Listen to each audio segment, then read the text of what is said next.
I call upon Dr. Rahul to join us.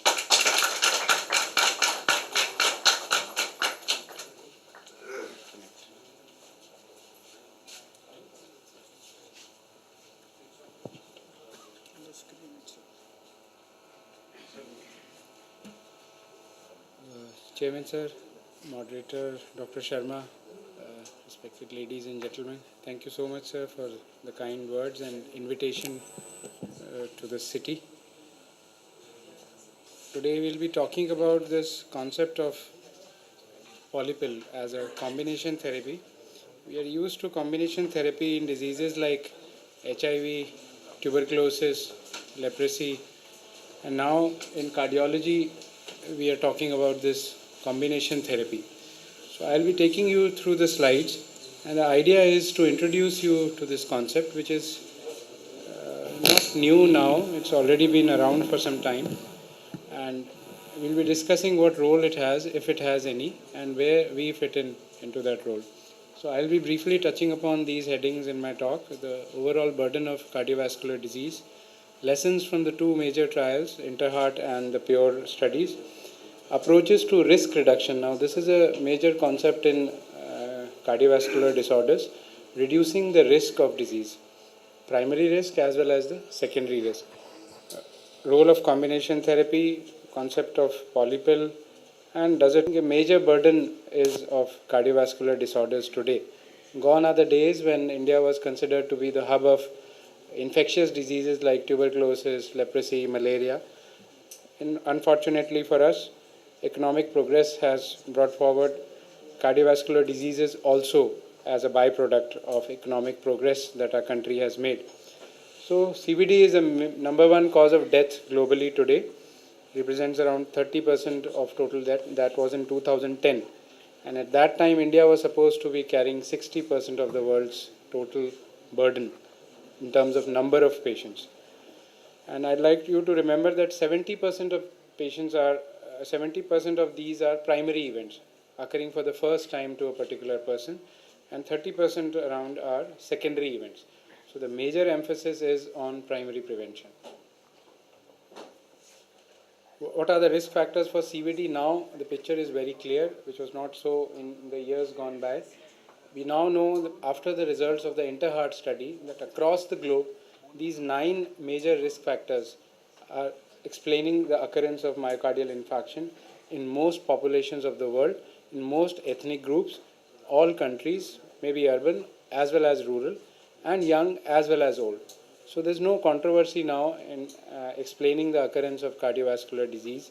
These 9 risk factors are considered to be responsible across the globe. This was brought about beautifully by the very big INTERHEART study, and India was a part of that study. The second lesson which we've learned from INTERHEART study is that the risk of major cardiovascular events, including MI, is not just additive by the addition of risk factors. There's an exponential rise in risk by addition of risk factors. If you look at this slide, if you have one risk factors, it explains the risk, the odds ratio for that particular risk factor is a certain number, and almost same for different risk factors. But when there's addition of risk factors, the risk is multiplied. So if we add together 3 of these risk factors, the risk is threefold. But if we add all 4, the risk jumps from this place to this place. So there's exponential rise in risk as the number of risk factors increases in a person.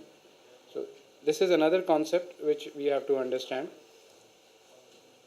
And the impact of age. Out of these 9 risk factors, there's very contribution of each risk factors, but age remains a very powerful risk factor. And frustratingly for us, it is a non-modifiable risk factors. Very often we come across patients telling us that, okay, I'm just 56, 57 years of age, has had no problem, I don't have blood pressure, I don't have diabetes, I'm exercising regularly. But this figure of 50s and 60s age should ring a bell in our ears, because he's crossed that age when the risk is already high.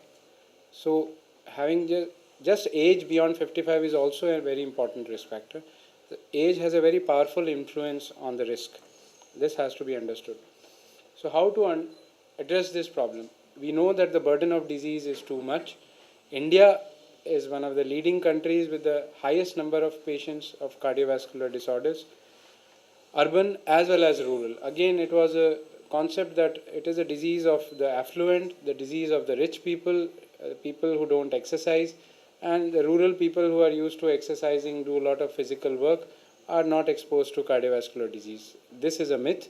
The rural population is also facing an increasing burden of cardiovascular disorders. And the prevalence of risk factors is very common. So InterHeart study had brought out that the risk factors are extremely common in our society, be it diabetes, be it smoking, be it less consumption of fruits and vegetables, lack of physical activity, stress, psychosocial stress, or increasing age. So it is not so that the risk factors are uncommon. The risk factors are fairly common across the society, urban as well as rural, young as well as old. If young people are more commonly indulging into smoking and lack of exercise, less consumption of fruits and vegetables, old people have their own set of risk factors. So how to reduce the overall risk? We are all aware when we read our medicine, the approach is very simple. Address each risk factor separately. This is what we've been doing, this is what we've been taught. So if the patient is found to have high blood pressure, you're supposed to bring down the blood pressure to the target value using medicine, using non-medicinal approaches by lifestyle modification. You find that the patient has elevated cholesterol, you bring down his cholesterol to target values. Use of antiplatelet drugs for secondary prevention, it is well known. But for primary prevention also, there's been shown that if a patient has more than average risk, we should be prescribing aspirin to these patients. Oral hyperglycemics are available, plenty of them if the patient has diabetes. And of course, weight reduction and lifestyle modification have always been there with us. So all the interventions are available, they are very effective, we've been using them. This is just a glance at the power of these risk factors. BP lowering sufficiently to the target values reduces the risk by about 25% of coronary heart disease and about 40% of stroke. 50% reduction in heart failure occurs if we bring down the blood pressure to the sufficiently lower goal values. Similarly, a 1/4% of reduction is expected when we lower down the cholesterol and by using aspirin. We know this figure that this 30 paisa medicine reduces the risk of MI by 30%. We were taught this in our medical school. So very effective drugs are available, risk reduction strategies are available, low cost, easily affordable, everywhere widely available also. And this also has been known to us by now that if there's an exponential increase in the risk by adding together of risk factors, by treating the risk factor together, exponential reduction in risk is also obtained. So this is something very useful for us. So if we treat all the risk factors effectively, greater risk reduction is achieved by us rather than just additive risk reduction. So we should be able to identify all the risk factors in a particular individual and address them sufficiently if we want to lower the overall risk of that person of suffering from cardiovascular disease. So where is the problem then? We have all the drugs available, none of them is expensive. We have at least 7 classes of antihypertensive with us, more classes of oral hypoglycemics, lipid lowering. They're competing for cost every day. Where are we lagging behind? Why is the burden of CVD increasing in spite of these interventions which have been available since say 80s or 90s to us? So this study was done to see the use of these 4 common medicines which have supposed to have the greatest impact on the reduction of risk for secondary prevention in the general population. So this study was a pure study, prospective urban-rural epidemiological study undertaken across 5 continents, 1,53,000 patients. A very big study across all ethnic groups, all societies, urban as well as rural. And this is where we stand today, and this is perhaps the major reason why the prevalence of CVD goes on increasing in spite of having armamentarium against them, all the information against CVD. This is the use of 4 common drugs which need to be prescribed to all patients who have had a major cardiovascular event, either MI or stroke, or who have been identified to have coronary artery disease or cerebrovascular disease.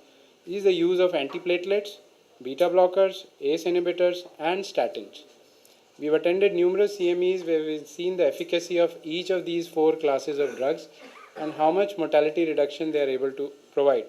But in spite of all the evidence, this is the use in urban and rural population, and these are the higher income countries, the upper middle income, the lower middle income, and the low income countries. India has been classified as the low income country, and as you can see, for all the four drugs, the general use has been to the tune of less than 20%. So out of 100 patients who needed these drugs, whose risk would have been sufficiently reduced if all the four drugs were used, in these patients, less than 20 patients were receiving these drugs after a certain period of time. And this was very short period, overall a period of 5 years which was studied, and a very poor result indeed. So what are the reasons? Why were the patients not taking these drugs? Were they not prescribed? Are we not convinced of the benefit? Are we not prescribing these drugs? Are the patients not taking these drugs? And the worst part is that it is relating with the economic status of the country. So the higher income countries, the use was much more. In the lower income countries, the use was much, much less.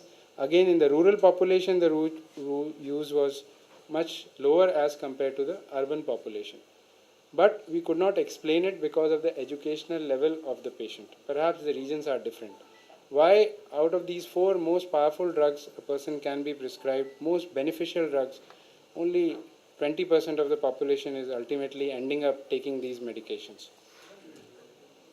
So this is what we are doing. It seemed very simple.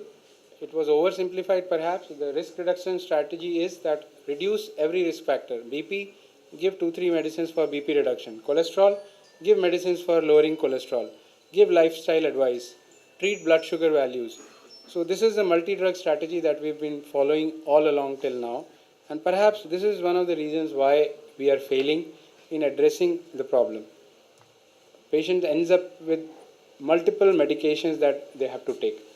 So what is the approach we should be adopting? The approach has been the same over the period of years.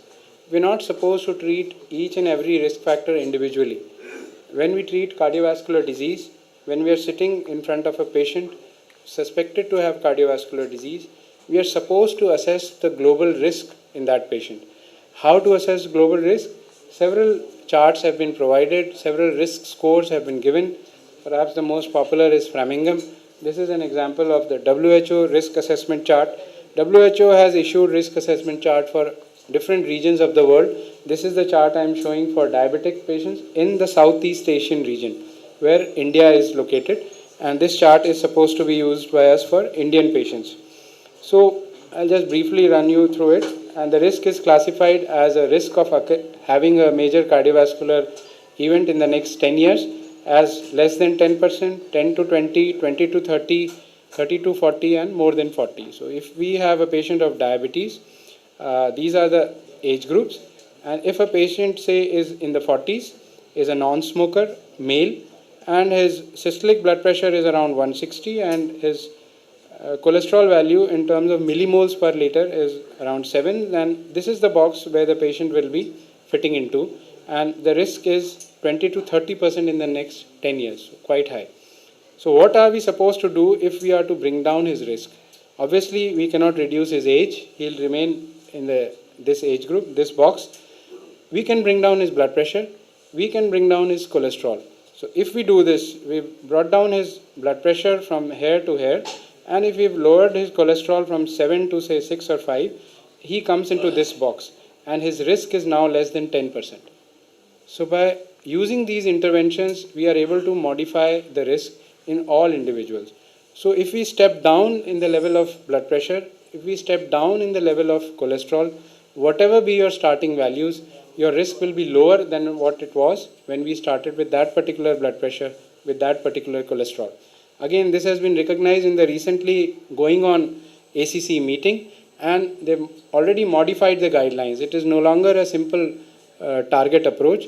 We now know, even after Jupiter study, that everybody, when we lower our cholesterol than what it is in our existing value, we reduce our risk. Similarly, if we reduce our blood pressure, we lower our risk. So this concept was recognized, and just like we have theoretical physics, this was a theoretical article written by one of the very respected Indians, Dr. Salim Yusuf, who's contributed many landmark trials like HOPE trial, CREATE study, and this was an article he wrote in Lancet where he theorized that if we add together these medicines, and this risk reduction is already known based on the meta-analysis with these trials which have already been done with different molecules, beta blockers, lipid lowering by 1.5 millimole is supposed to reduce the risk. Every intervention is lowering risk by about a quarter.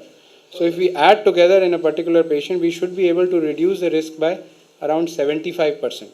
And this was a theoretical concept that somehow if we are able to ensure that a person receives all these four molecules, then the overall risk can be reduced by to the tune of 75%. Soon after, this famous article came in the BMJ. This was written by Doctors Wald and Law. So this became very popular, and it was shown that they showed that if we include folic acid, they included a combination of 6 drugs. It was a similar article, and we should be able to achieve this much risk reduction, 88% in ISD and 80% in stroke risk. So if we add together these 6 molecules, they theorize that significant risk reduction would be possible. But based on these, they based their studies that why we were failing, why approaches separately giving these drugs are not working. And several small studies contributed, and they used these studies to bring out this concept of a combination drug. They showed that as the number of drugs increases that are prescribed to a patient, compliance goes on reducing. So there are several studies showing this concept that if a patient was prescribed 3 drugs for lowering blood pressure, only 66% of patients were taking it. This was in societies where probably drugs are provided free of cost even, the insurance companies are paying for it, but the compliance was directly proportional to the number of pills prescribed. The more the number of pills, the less the compliance. So based on this, the concept of combination pill was taking shape, and these articles emphasize the importance of combining powerful drugs to reduce the risk significantly. So again, another study which showed why patient did not adhere to therapy, and brought out very clearly that treatment complexity, number of daily pills, number of associated chronic conditions, and number of asymptomatic conditions, hypertension being one of those. Very often patients say, why should I be taking 20 rupees medication every day when I don't feel anything? Why should I take 3 pills every day when I don't feel anything? I don't feel the benefit. He doesn't feel, he or she, the benefit that we are getting by continuing to take these medications in the long run. We cannot show the person that we've prevented a heart attack in you because you were taking this medicine. So that is why these are some of the reasons why patients are non-compliant and don't take these medications. Again, another study, poor outcomes observed in non-compliant patients. We know why. If there's more and more compliance, more and more poor outcomes will be there. The burden of disease continues to rise. So then, based on these landmark articles of Walden Law and Dr. Salim Yusuf, this Polycap study was planned, and it is a proud moment for us that this was a study which was undertaken fully in India, sponsored by an Indian subsidiary. We are here, we've heard just about the birth of Polycap, and based on these trials and the concept behind it, they included these 5 drugs in the combination drug, aspirin in 100 milligrams, simvastatin in 20 milligrams, 3 antihypertensive medications, ramipril, atenolol, and hydrochlorothiazide in half standard doses. This has been known in several meta-analyses with antihypertensive drugs that combining 2 or 3 antihypertensives in half standard doses has an exponential reduction in BP reduction, exponential benefit in terms of BP reduction, but no significant increase in side effects.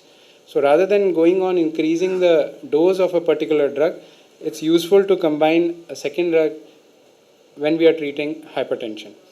So it was theorized that if we use these combination of 5 drugs, what population is going to benefit? What is going to be the role of this kind of a medication? So obviously for secondary prevention, aspirin, a beta blocker, an ACE inhibitor, a statin would be required. So all the patients who are known to have CVD, besides all the patients more than 55 years old, would be benefited because they are already in the high risk category, as I showed. So a large number of patients would be able to utilize this medication.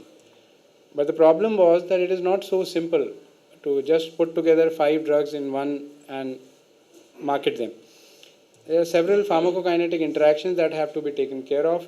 We have to show that by combining these 5 molecules, their efficacy is not lost, the side effect of one is not enhanced by the other, the overall side effect does not increase. So several pharmacokinetic studies were undertaken before this combination was tried in patients, and it was shown that basically this was a stable combination of these 5 drugs. Theoretically, they had already analyzed which molecule to choose, which would fit, based on the evidence also. I'll come to that later on when we have question answer sessions. So pharmacokinetic compatibility was demonstrated, and then the TIPS-1 trial was undertaken. So this was a phase 2 study to see the safety and efficacy of this combination polypill. So this was a 9-arm randomized double-blind trial. 9 arms I'll show you. This was for each patient was given these in the 9 arms for 12 weeks and followed up to 16 weeks. And the impacts on heart rate, blood pressure, lipids, and urine thromboxane 2, B2 as a byproduct of aspirin, efficacy of aspirin would be seen apart from safety and tolerability, which we do in all phase 2 trials. So these were the 9 arms, around 200 patients in each arm. One group received only aspirin, another group only simvastatin, a particular group only thiazide, a combination of 2 other antihypertensives, all the 3 antihypertensive group, and finally a polycap group. And then we saw the benefits or the adverse effect in each group. So as expected, BP reduction with one drug was 2 and 1. In 3 drugs it was more, and in polycap it was much more. So the concept of combination antihypertensives having more significant beneficial effect was again proven. No surprises there. Similarly, in the atenolol plain arm or polycap arm, heart rate reduction to the tune of 7 beats per minute was obtained, and which was retained in the polycap arm. So polycap did not have a loss of effect of atenolol even in spite of combination or increase in effect in the combination. Similarly, in impact of simvastatin, there was slight reduction in the efficacy of simvastatin in the polycap arm, but it was not significant enough. So similar lipid lowering in polycap as in simvastatin alone arm. Anti-platelet efficacy of aspirin was also maintained in the polycap. So this study showed that the efficacy of each component was retained in spite of combining it with other molecules in the same capsule, and there was no increase in side effect. So this was one of the most important aspects regarding safety which was to be studied and which came out, as polycap was safe and equally effective as of its individual components. And then we had the TIPS-2 trial. The TIPS-1 was a primary prevention trial mainly done in patients above 55 years of age with 1 additional risk factor. So this was a population of average to more than average risk of CVD, and TIPS-2 was a similar trial done in secondary prevention. In the patients who already had a cardiovascular event, these were included. This was a smaller study again done entirely in India, and it had 2 arms. So one patient was given polycap one capsule, and the other population was given 2 capsules. Double strength of these molecules was studied for safety and efficacy. Again, so they were well matched and the effects were as expected. In the double dose arm, the benefits was much more, BP reduction was much more, heart rate reduction was much more, and no significant increase in side effect in the double dose polypill also. So this TIPS-2 trial results showed that it was safe and it was effective even in secondary prevention. So now we have 2 phase 2 trials with us for primary as well as secondary prevention with this combination pill which is available, and based on this it has been approved, it is being used. And when theoretically it was studied how much lipid lowering was obtained by this molecule in the TIPS-1 and TIPS-2, the concept of Walden law and Dr. Yusuf's hypothesis was tested, and although it was less, but significant risk reduction was obtained. CVD risk reduced, CHD risk reduced by around 62% and stroke risk by around 48%. They had theorized around 75%, we achieved around 62 and 48, so equally good. So we know the place of where this polycap or polypill can fit into our practice. We can use this in secondary prevention where we already are prescribing aspirin, beta blockers, ACE inhibitors, and statin to our patients. We need to do this for secondary prevention, can be given. For reducing risk in the general population, which is exposed to higher than average risk, we can use it. So a large number of patients can benefit. And no wonder the world is waking up to a concept of combination therapy. There was a time, those of us who've been following the antihypertensive guidelines, JNC 6 and beyond, everybody was against combination therapy and starting multiple BP lowering drugs at the outset. The general trend was, and the statement I am quoting from JNC guidelines, go slow, start low, which has changed dramatically now because that strategy has not worked. So now more and more emphasis is on early starting, on early initiation of combination, because we know the efficacy, we know it will not work, we know how much BP reduction can be obtained. Similarly, now in cardiovascular risk reduction, because we are faced with a huge problem of the burden of disease, in spite of effective therapies being available, so WHO has now stated that perhaps the most useful strategy for countries like India, they have quoted country India in their official guidelines, that the best perhaps strategy for countries like India would be to have low cost combination polypill being made available, which can be used for reducing blood pressure, diabetes, and overall cardiovascular risk reduction. And they've noticed the TIPS 1 and TIPS 2 trial, and these are clippets from European Society of Hypertension, European Society of Cardiology, quoting a TIPS trial. And there's an entire chapter now in Harrison about the role of polypill in cardiovascular disease risk reduction. Again, they've quoted WHO, where for low socioeconomic countries like India, perhaps this is the way forward, where we can combine pills, reduce the cost, increase compliance of the patients, and reduce overall risk in our population. So this was a very simple and very apt statement made by the Surgeon General of US. He is something like a drug authority in the US. Very simply, he says that drugs don't work in patients who don't take them. So the problem in our country is very simple. We have all the drugs, but somehow the patients are not taking. We have seen that results of pure study, very poor compliance in our society. If the patients are not taking the medicine, the burden of disease is going to increase. So we have to find strategies not by making newer and newer drugs, by reducing the cost of the drug, by somehow devising strategies to make sure that the patient takes those drugs. Unless a large number of population is using these drugs, no strategy is going to work. So to summarize, Polycap is a unique fixed dose combination polypill consisting of 3 BP lowering drugs in half standard doses, 1 lipid lowering drug simvastatin, and 1 antiplatelet. I'm sorry for this. Polycap has shown efficacy and safety in 2 large trials, TIPS 1 and TIPS 2. And it shows that the use is increasing because patient compliance, we've noticed, is improving with the use of single pill. Often patients demand from us that, Doctor Sahab, prescription is getting too long. Please isko chota kar dijiye ya combine kar dijiye. So maybe this strategy is the way forward. So, thank you. Thank you, Dr. Rahul, for your very simple but excellent presentation on the topic. Thank you, sir. And before we come to the question and answer session, may I request Dr. Sharma to put his comments. Thank you, sir, Dr. Rewani. Friends, I will just share 2 things with you which are pertinent and related to this subject. First, I was wondering why I am here today while I was supposed to attend a family function in Delhi. The reason being that I was very closely and emotionally attached with Mr. Indrabhadan Modi.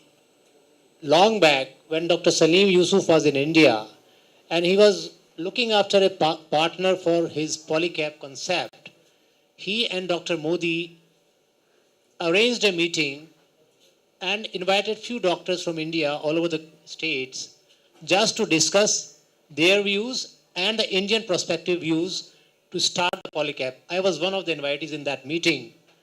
A lot of question has been asked to Dr. Salim Yusuf, and he's very brilliantly asked all those questions and queries. Second issue is that why this cholesterol is so important nowadays. When we talk about the control of hypertension and diabetes, while the focus is shifting towards cholesterol also, more and more.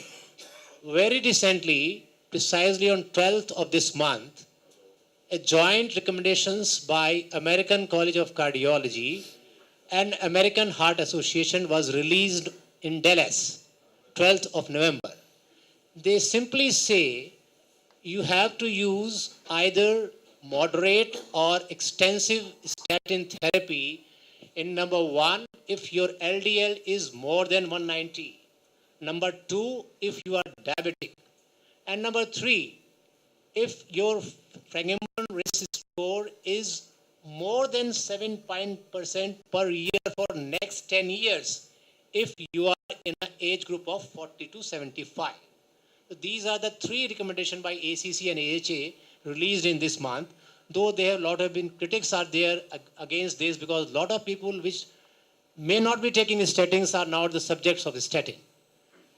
And in the end, just to keep the ball rolling, the same question I asked to Salim Yusuf, why you have selected atenolol when all people are against it and they are using metoprolol.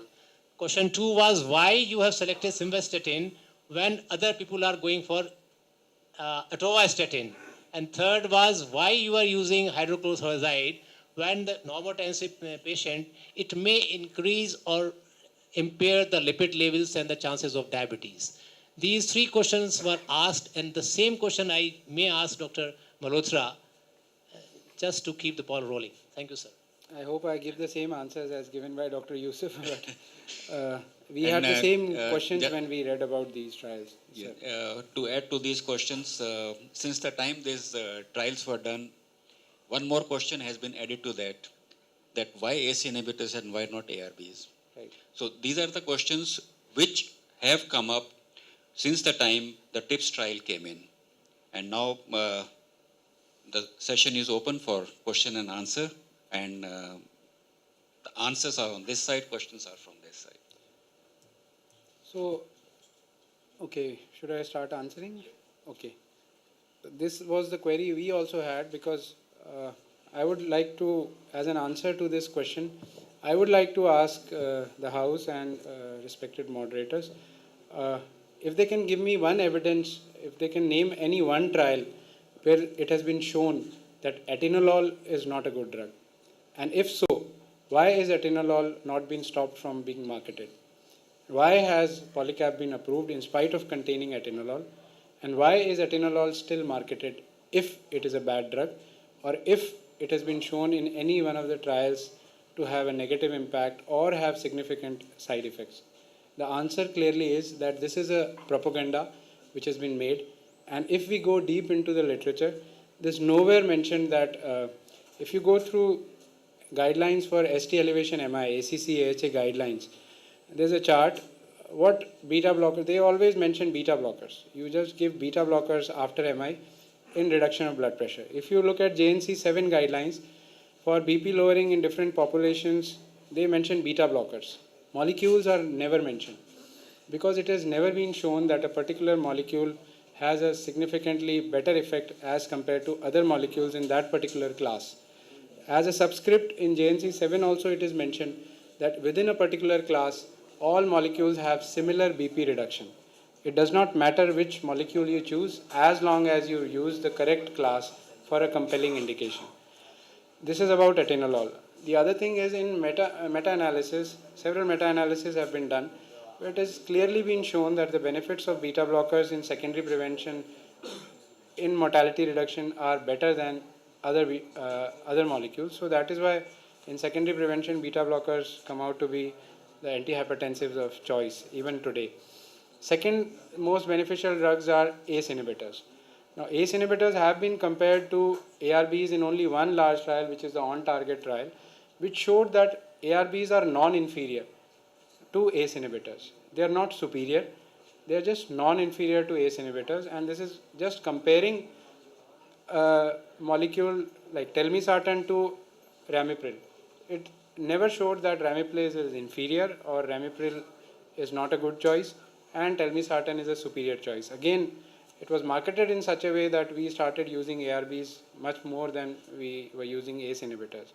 Perhaps the only benefit is less side effect, and the only side effect is cough, which is there with ACE inhibitors. But if we talk of evidence, the largest body of evidence in secondary prevention is with ACE inhibitors and especially Ramipril in the HOPE study. So based on the results of HOPE study, Ramipril is recommended as a drug of choice in diabetics in high risk patients of cardiovascular disease in which HOPE study was undertaken. Similarly, in the guidelines of MI, they clearly mention beta blockers and atenolol oblique metoprolol is mentioned. We can use either. Atenolol remains a good molecule. We needed a once daily pill. So we need drugs which are long acting. Now metoprolol tartrates are succenates. We have to make sure that they are long acting. We have to convert them and make sure that it combines with the other molecules. So going through all this, having largest body of evidence, once daily usage, atenolol was chosen over metoprolol. If there's any way that metoprolol could be combined, and the third reason was cost. Metoprolol is still more expensive as compared to atenolol. So we have to find a balance between effectiveness, evidence, once daily dosage, cost. So based on these, all the molecules have been chosen. Atenolol, ACE inhibitors, similarly thiazides. Thiazides have been maligned left, right and center, but they've never been shown to be bad. They continue to be the drugs of choice in respective antihypertensive guidelines, one after the other. Even now in patients with stroke, thiazide diuretics remain the antihypertensive of choice. We are waiting JNC 8, let's see what it says. But as of now, there's a finite increase in the incidence of hyperglycemia, but it has never known to be significant. And I can quote figures based on the slides that I have that mortality reduction is much more than the introduction of new patients of diabetes with the use of thiazide or even atenolol. So for atenolol, even we have slides with UKPDS study where it was shown that in diabetics also beta blockers reduce mortality, and because it is known that beta blockers cause hyperglycemia. But the risk of new diabetics is like 3 new patients per 100 patients years, while mortality reduction is much, much more. So if we analyze the risk benefit ratio, it is impossible to come across anything which does not have a side effect. If there is an effect, there has to be a side effect. The idea here is to come out with a thing which is low cost, which is once daily, which is ensures compliance, which gels with the other molecule, and which has been tried and tested and approved. So based on this concept, these molecules have been chosen. Similarly, simvastatin. Simvastatin has the largest body of evidence among any statin in secondary prevention. That was the heart protection study. It still remains the largest study in secondary prevention. Rosuvastatin does not have any secondary prevention trial of this size. There was only one Jupiter study in primary prevention. Again, it is a low cost molecule, easily available in these standard doses. So there are sometimes we are fooled by the, we are living in a world of advertising, and whatever we see daily, we are flooded with the information, but it has never been shown that simvastatin is inferior to atorvastatin or rosuvastatin. What the guidelines always say is that if you bring down lipids to a certain value, this is the benefit you get. You bring down lipids by any means. If you bring down blood pressure to a certain level, the benefits are this much. You bring down the blood pressure by any means. So the benefit has always been shown to be by reducing the risk and not by a particular molecule. So based on these concepts, these drugs have been devised to keep the cost low. If I combine rosuvastatin in this, even if it is compatible, I don't have trials in secondary prevention which are so large scale as with simvastatin. Similarly, the cost is likely to go up further. So these are the things which led them to fit together these 5 molecules. I absolutely agree with you. The same answer was almost given by partly by Dr. Modi and partly by Dr. Salim Yusuf. The one reason was that time when HOPE trial came, there was a patent law for atorvastatin and metoprolol, while atenolol and simvastatin was beyond Out the of patent. patent. So they want to bring an affordable medicine. Right. So that's why they have selected these 2 molecules. And atenolol, I always answer this query about atenolol in all my CMEs, that it is totally a misconception. There is going to be perhaps a question on sexual dysfunction or erectile dysfunction with beta blockers and atenolol. There's never been any trial. I have a meta-analysis to show where all the antihypertensives were compared, and you would be surprised that the incidence of ED is more with thiazides than with beta blockers. And it has been shown that it is mostly psychogenic. If you tell a patient that the beta blockers are responsible for your ED, then he is likely to come to you with the complaints of ED. So these are some myths which we should sort out going into the literature. Any more questions? Sir, I want to ask one question. Sure. You have emphasized throughout your talk about the economy. But if we do not compare the economy with the Western countries, if we are comparing Polycap with the drugs taking separately, then what is the cost depletion in this case?